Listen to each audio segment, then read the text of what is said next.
What going to? Praying. Akan berhar ke drama.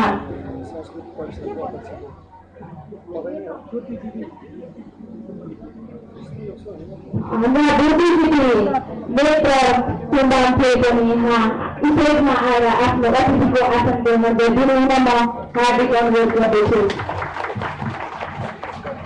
जनादेवी तपाईँ यस विषयमा आएर आफ्नो अतिथिको आसन ग्रहण गरिदिनुहुन म हार्दिक अनुरोध गर्दछु।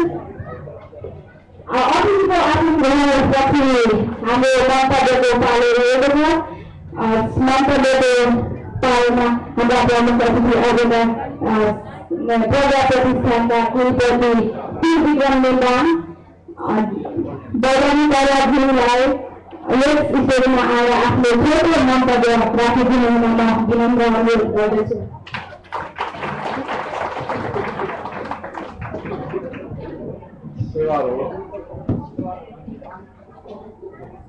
इस समारोह का आदरणीय सभापति गाजीपुर चुंगलुंग का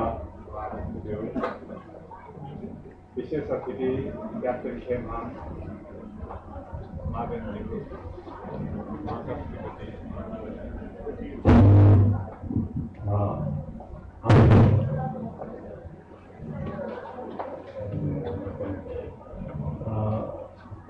महादेव जी, उपस्थित सबै महानुभावहरू, याक्सम चुंगलुंग केन्द्रीय सभापति, पूर्व सभापति,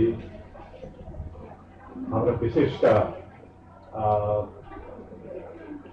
सुब्बा साहबहरू हुनुहुन्छ, पूर्वज साहबहरू हुनुहुन्छ, कार्यरत एआइजी साहबहरू हुनुहुन्छ,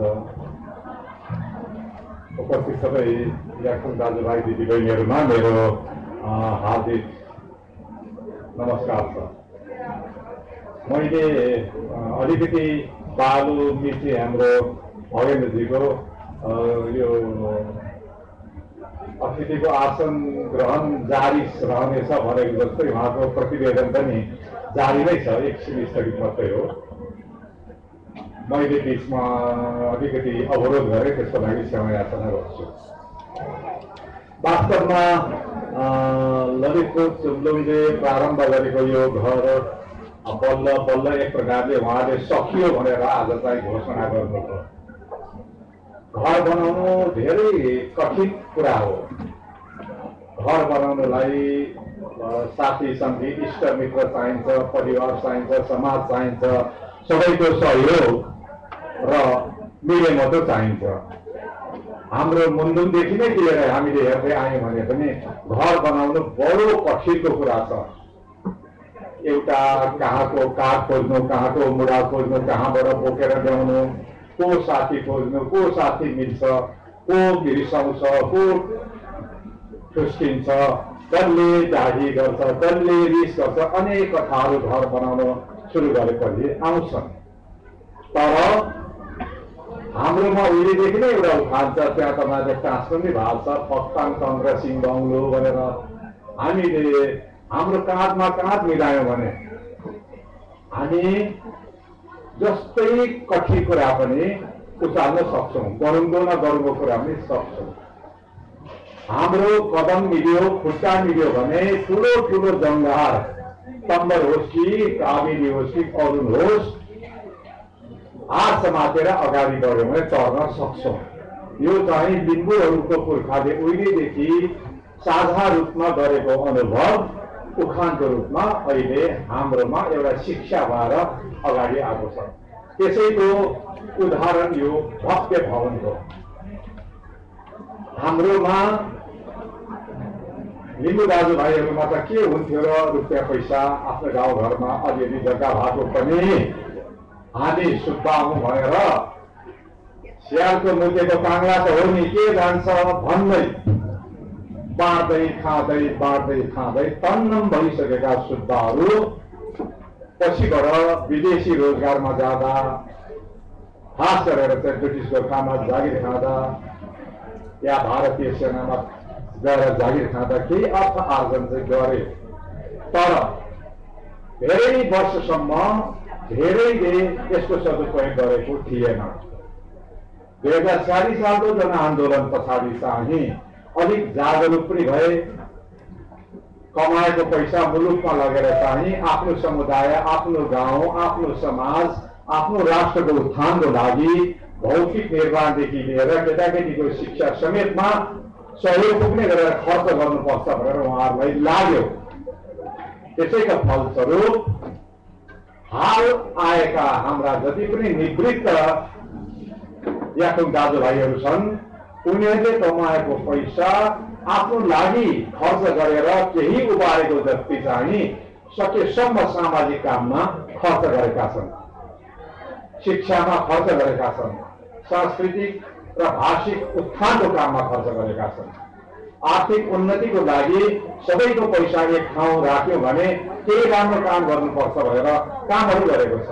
लिम्बूको मात्रै उदाहरण गर्दा नै श्रीजङ्ग सहकारी एउटा फाइनेन्स कम्पनी छ। लिम्बूहरूको लगानी भएको अरू पनि ब्याङ्कहरू थुप्रै छ जहाँ उनीहरू सेयर होल्डर छन् र राम्रै लगानी पनि होला।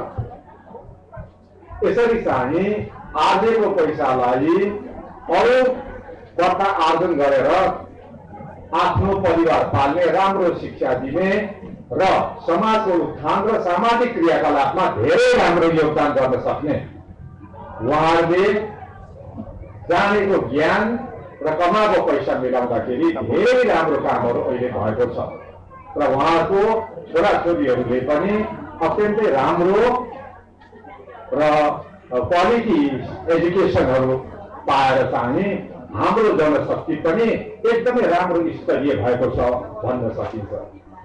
र त्यसैको एउटा नमुना हो 2060 सालदेखि ललितपुर सुम्लुकका हाम्रा आदरणीय साथीहरूले आफ्नै किसिमको एउटा घर बनाउन त भनेर चाहिँ सुरु गरेको। त वास्तवमा सबैले मानामुठी गर्दै उठाएको यो पैसाले यो घर मात्रै बनेन कि यो घरमा लागेको जग्गा किन्दादेखि लिएर भवन निर्माण र यसका जति पनि भौतिक पूर्वाधारहरू छन् त्यसमा लगानी भएको पैसा त्यसले उपताप्ने गर्न सक्दो रहेछ भन्ने कुरा चाहिँ उहाँहरूले यो चुम्लुङ भवन छरिएको केही वर्षदेखि यता हल भाडा र यहाँको परिसर भाडामा दिएको भाडा मात्रै आम्दानीको अहिले हामीले जो अङ्क सुन्यौं धेरै त्यो उत्साह वर्धक छ। म एउटा उदाहरण यहाँलाई दिउँ। काठमाडौँमा अहिले 66 पार्टी प्यालेसहरू छ। त्यो पार्टी प्यालेसहरूले पनि कच्चा घर बनाएर यसरी नै आम्दानी गरिरहेछ। केही विदेशी नियोगहरू छ जस्तो रसियन एम्बेसीले रसियन कल्चरल सेन्टर भन्ने एउटा ठुलो भवनै खोलेको छ। उसको सारा डिप्लोमेटिक धेरै जस्तो खर्च त्यसबाट उठाउँछ। नेपाल एकाडेमी छ, त्यसको हलहरू छ, त्यसले मात्रै लगभग वर्षमा 1.25 करोड रुपियाँ भाडामा कमाउँछ। यसको पनि यो एउटा हल छ, माथि देख्ने एउटा राम्रो हल। अब सेमिनार गर्नलाई साना साना हलहरू भयो, बेबटुललाई यतातिर यो भयो भने यसले प्रशस्त आम्दानी गराउँछ र त्यो आम्दानीले आफ्नो जातीय उत्थान, भाषा, संस्कृति, सामाजिक कुरादेखि लिएर अन्य समुदायको आर्थिक उत्थानको लागि धेरैवटा कामहरू गर्न सक्छ। यो यतातिर उहाँले सोचेकै छ, गरिरहनु पनि भएको छ र राम्रो कुरा आज लाग्यो। यस काममा लिम्बू दाजुभाइहरूले धेरै राम्रो आफूले आर्जन गरेको पैसा समुदायको लागि भलो होस् भनेर चाहिँ धेरैले योगदान गर्नु भएको छ सहयोग गरेर। त्यसको उदाहरण आजको विशिष्ट अतिथि क्याप्टन साहब पनि